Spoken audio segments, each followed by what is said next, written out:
Hi everyone, this is Karen, and I am talking about the subject that comes up a lot with my coaching. It is an area of a period of time where you are persisting in the desired state, back and forth, but you're still at it. You're not giving up. You are cleaning up your messes. You're not stalling, procrastinating yourself. You are forgiving. You are doing everything that my coaching has enabled you to know to do. You've read all the books, and yet still seems to be a time lag that it's just like crossing a desert. Sometimes, like crossing the Sahara. Um, and I'm familiar with this. I've had it happen quite a lot of times. I think that the clearer that you become on what you want in your life and the higher you raise up in your own mental healing, you are more aware of this desert. And you keep on going back to, well, am I doing something wrong? I'm not quite understanding why there is so little response from all that I'm doing. Yes, the problem is that when you concern yourself with where you're at, you definitely have left the desired state. Neville, all mystics, and I teach you must surrender to the state. You must remain in the state. I've talked at length about persisting and twisting everything to your advantage so that you see you are persisting, so that you do not give up, that you do not negate the probability that things are just fine. And it's all to help you realize that you have what you want. It isn't a thing, it isn't a person. It is a state, a desired state. And I know that we all come into this for a form, for a fixing. We fixate on the fix, not only for ourselves, but for the other people involved in our lives.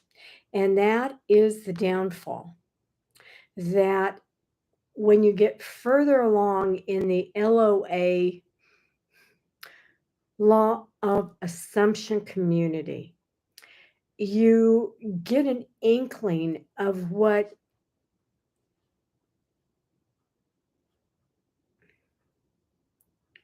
Hi there.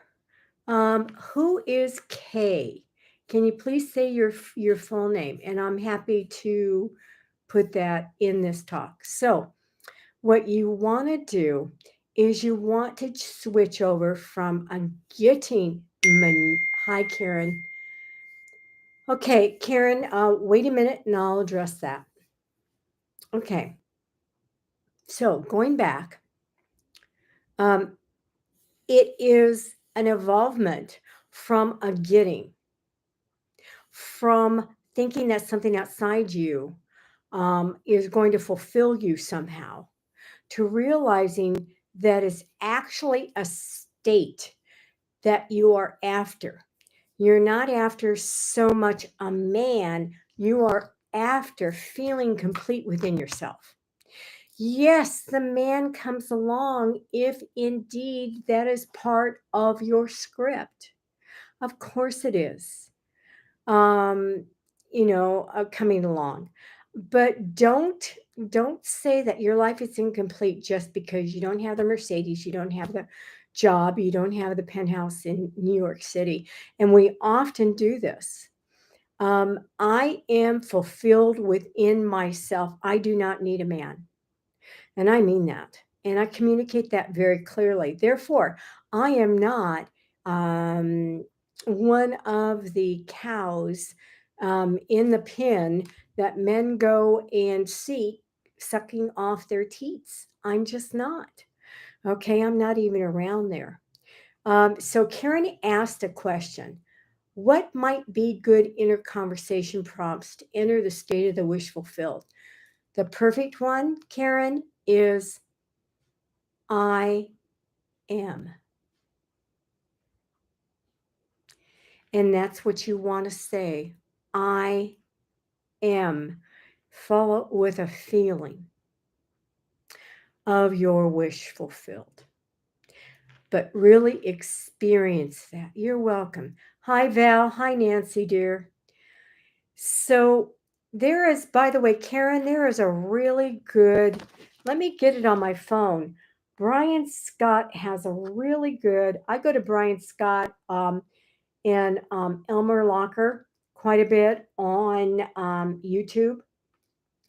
And Brian Scott has a really good, I think, let me see. Please forgive the silence while I am trying to type. Brian Scott, I am. Okay. Yes, it's the I am meditation. Brian Scott, it's 35 minutes and change. Then downloading I am, and that's an hour, 11 minutes and change. And he has an incredible amount of I ams here. I am prosperous, 23 minutes. There's one that he has that he talks about Dr. John Lilly, I am God. And then always go back to the first principle of Neville Goddard, the I am principle. So I've given you a lot there, everybody who listens to this, and I would start there. Now, after you do all of that, realize that there's going to be a lag of time between being in the state of the wish fulfilled and having it alter the script. It's the best way I can put it. I'm not going to say what you are going to manifest. I am saying that all you're working on really with all that you're doing is you're altering your state, you're altering your script. The script will provide better props. And I'm going to say this a couple of ways. Better props that reflect who you are in that script.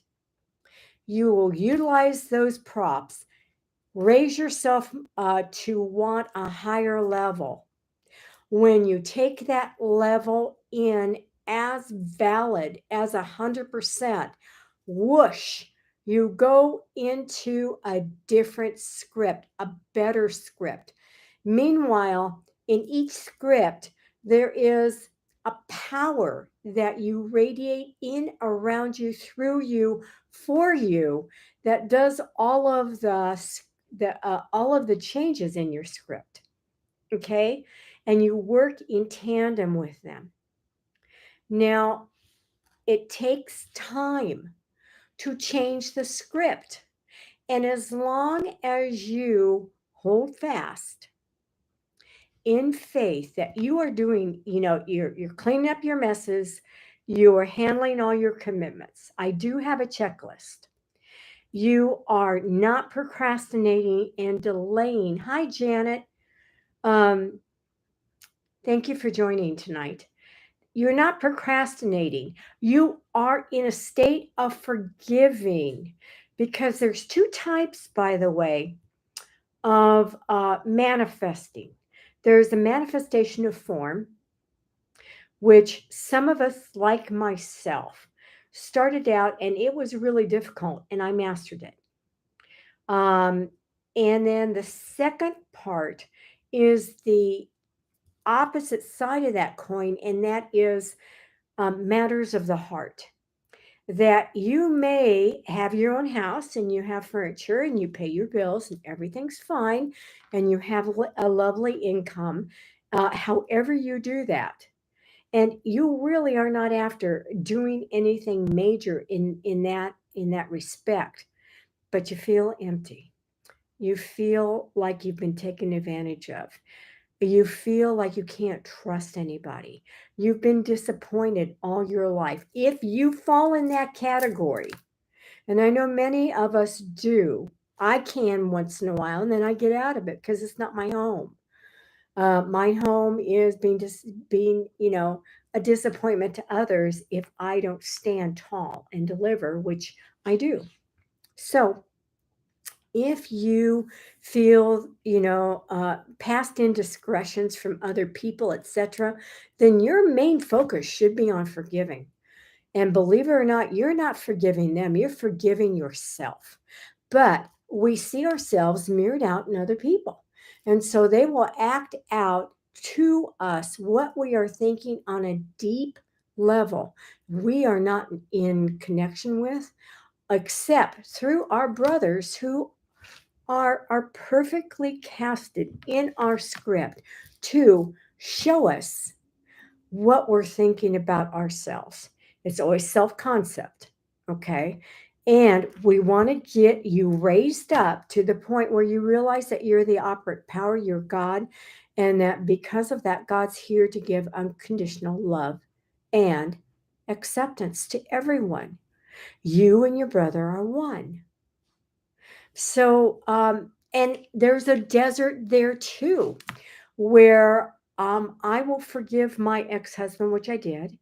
And we had a wonderful dream reunion with that. And would I want him in my life again? No, no, my ex husband. No, I wouldn't. Only because he hasn't really changed. And he, we do contact each other at times, and he's still up to his old tricks. But you know what? It really doesn't matter. It honestly doesn't. I can laugh about it. I accept the grief he causes me sometimes, and then I get a little. But that's us. So there's even a time lag, a desert between forgiving someone and having them feel it, where your relationship is smooth and you don't desire to put your hands around the other person's throat and squeeze until you are holding on to a lifeless body. Okay. So the desert, you can say, is the interim between truly remaining in the state of the wish fulfilled, doing everything that you know to do, truly doing it and surrendering and having faith. And then once in a while, you'll qualities, quantum shifting.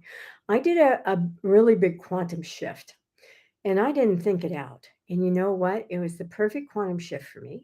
It's what I wanted, it's what I asked for, but you would not believe what was attached. I am still sifting through the shit. Okay. And I shifted past a relationship. Just, it's gone. It's gone. Okay. Kind of like waking up and thinking that something's missing in your life. And it took me about 2 weeks to get over this. So now, Spirit says to place it on order again, reorder. Well, I won't tell you what I said. It starts with an F, and the second word is you. Okay. Right now, I'm still being a little rebellious. So, the discussion, amazing. Thank you for sharing your experience. I hope both of you feel healthy and fulfilled. Karen, you also. Okay. Getting back to this. Um, don't give up, guys. Okay. The desert's there. You're not imagining it. Everyone experiences it. Don't blame other people. Hang on in faith, and your faith will be rewarded. Your faith is rewarded when you have faith because it shores up you into the wish fulfilled state. And you always want to be in that state. And disregard the 3D. Let it rest, okay? I'm letting mine rest. And certainly, I do believe in looking at 3D to see if there is any reoccurrence, because the things that come up frequently, such as people not calling me back, which happens once in a while, then I know that there is something going on with me. It's always you, certainly. However, what you want to do is you want to get the lesson, look within, find out what's going on, and deal with it, heal from it, and then remain in the state of the wish fulfilled. I hope this talk has helped you. It's helped me. I'm out of the desert right now. I'm actively involved in packing up a room full of rocks. And if you want to see how many rocks I've got, you can go to my Facebook page and watch my film. Okay, I'm packing them up, and it's really joyful and empowering to touch each rock. And I love rocks. Um, it's just who I am. It grounds me, and I have a collection that would make any round rock hound salivate like a dog. Okay, and none of it's for sale. So I may gift it, but it's not for sale. So, lovelies, thank you very much for joining me tonight. Wednesday, I have another live, and the next Sunday will probably not, because I'll be in Sedona. So, until then, I will talk to you all. And thank you very much for giving me a thumbs up and subscribing to my channel. Bye, dears.